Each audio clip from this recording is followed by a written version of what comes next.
Hey everybody, it's Party Elite, and today we travel to Albion. No, not in Warhammer, but in history. The latest addition to Total War has just been revealed, Total War Saga, Thrones of Britannia. And while I'll take a deeper look at everything they've shown us in another video, let's talk about the setting and what was going on at the time. As always, my apologies for butchered pronunciations, and do feel free to guide me in the comments below. The game is set in the year 878 on the British Isles, but our conversation starts almost a century prior. In the late 8th century, Viking raids began to hit the British Isles. Between 789 and 792, there may have been many unrecorded raids, or at least raids of which we no longer have records. The first we know of is when the Norsemen, traveling from Hordaland, hit the Isle of Portland. In 792, King Offa of Mercia began preparations for the defense of Kent as a response to pagan raiders.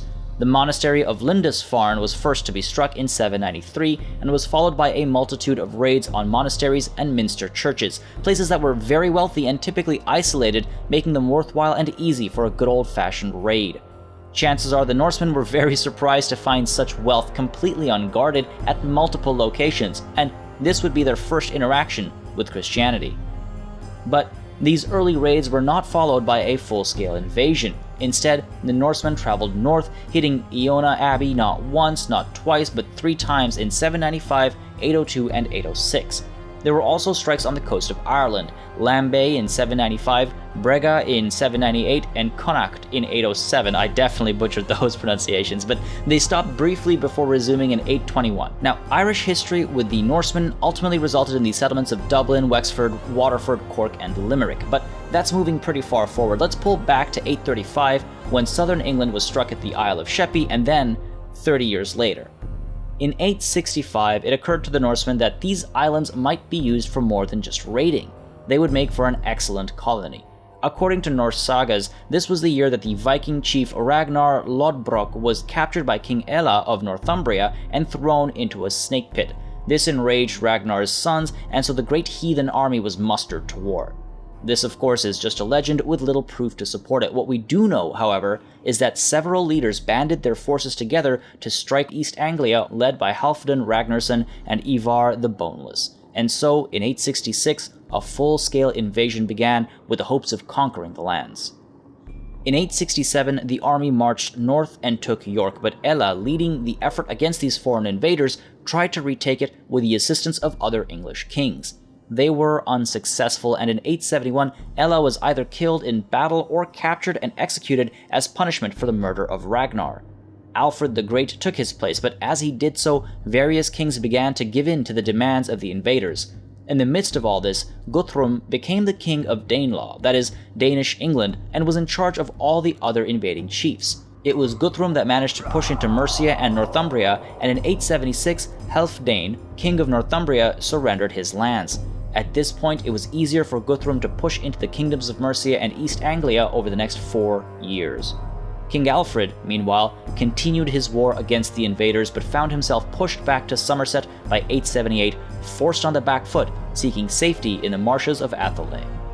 And so, it is in the middle of this Norse invasion that it seems we'll be taking control of the conflicting forces. A very interesting time in the history of England and more, and if there is an endgame concept, it might introduce a new faction with the invasion of William the Bastard, aka William the Conqueror, and the Norman conquests. But that would mean going right up to 1066 and more.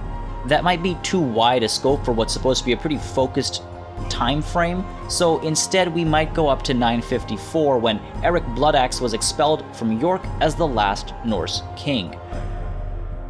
The kingdoms of Mercia, Northumbria, East Anglia, and Wessex, alongside Danelaw England, or the Danish Kingdom, or the Norsemen, will likely be the key playable factions. For the relatively small geographical area we're covering, that is a lot of very concentrated conflict.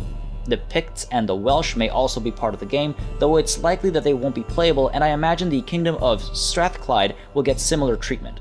If our guesses about the teaser image are correct, it is possible that Ireland, or at least eastern extents, will be included in the game, in which case we're likely to get the Kingdom of Dublin as a playable faction.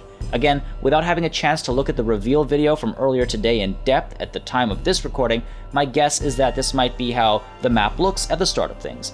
There is a chance that Sussex, Essex, and Kent will start as separate factions, but I have my doubts considering their position at this time. We're also likely to get non-Danelaw Norse invaders, perhaps a handful of sub-factions, maybe just the one of them as a playable one. But let's discuss the factions in depth in a later video once I can ensure we're talking about relevant things only. Historical battles, which I hope will be implemented similar to quest battles in Total War Warhammer, if possible, might include a handful of crucial battles. I'm not going over all the possibilities here, just a few interesting ones. The previously mentioned Norse conquest of York went without conflict due to issues in Northumbria at the time, but the Northumbrian attempt to retake the city might make an appearance. The Battle of Eddington between the invaders led by Guthrum the Old and West Saxons led by Alfred the Great was a crucial one, and though there are some disagreements about various facts among historians, such as the actual location of the battle, the West Saxon victory here forced the invaders to fall back to a stronghold where they were besieged and defeated, resulting in what is called the Treaty of Wedmore. That resulted in the baptism of Guthrum, his acceptance of Alfred as his adoptive father, and the requirement for Guthrum to leave Wessex. The Battle of Sinwit, or the Battle of the Raven Banner between the West Saxon and the Norsemen, is another potential historical battle between Oda, the Ealdorman of Devon, and the Viking Ubba. Though the exact location is uncertain once again, the West Saxons took positions atop a hill defending a pre-existing fortification. The Norsemen decided not to attack as the defended area did not have access to water, and this would force the defenders to surrender or sally forth. They opted to sally forth early one morning, taking the Norsemen by surprise and winning a victory that was crucial for a couple of reasons. For one, it was good to have a victory that did not involve Alfred, for once, and two, the Raven Banner was taken as a trophy, something which is a symbol of Odin and a signifier of victory among the Norse. Finally, and I'm sure there are plenty others that might make an appearance, I imagine we'll see the Battle of Brennenburg. Some call this one of the most important battles in the history of the British Isles, fought between the English kingdom on one side and the kingdoms of Dublin, Alba, and Strathclyde on the other. Keep in mind, the kingdom of Alba here is Scotland, and the kingdom of Dublin at the time was a Norse kingdom, so you can see how it's a pretty important engagement as far as British history goes. This Pyrrhic victory of the Kingdom of England strengthened the sense of unity that might otherwise have been destroyed. I hope this was an informative video giving you some insight into the era we will be exploring in the first Total War Saga game. Thrones of Britannia, a very important part of European history. This should make for an exciting first foray into the world of these flashpoints in history. As always, make sure you subscribe to this channel for more Total War content. There is a lot going on right now, and this is definitely a great time to be a Total War fan.